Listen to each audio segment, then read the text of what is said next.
Lorsqu'un virus ou une bactérie a réussi à franchir la première barrière de défense de l'organisme, qu'on appelle la réaction innée, une deuxième ligne se met en action.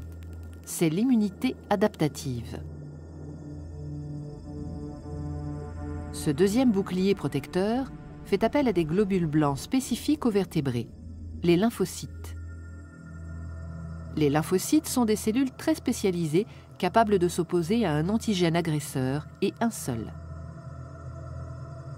Il y a en principe dans notre corps autant de types de lymphocytes que de types d'antigènes.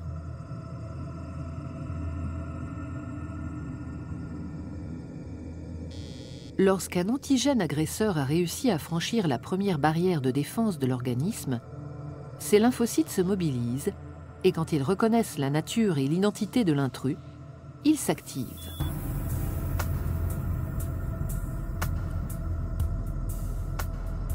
Infectieux peuvent agir en demeurant à l'extérieur des cellules. C'est le cas du tétanos et du choléra. Contre ces antigènes agresseurs nommés extracellulaires, la réponse adaptative est dite à médiation humorale. Et là, le scénario se déroule d'une toute autre manière. L'identification de l'antigène agresseur est opérée par une catégorie différente de lymphocytes, les lymphocytes B.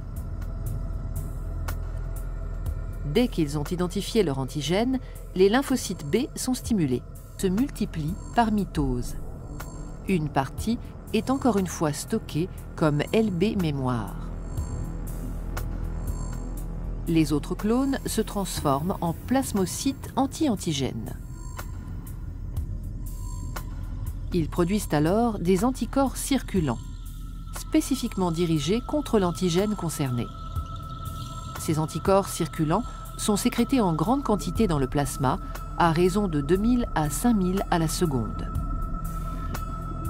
Dès qu'ils rencontrent l'antigène agresseur, ils se lient à lui en nombre et forment une sorte de filet qui le neutralise.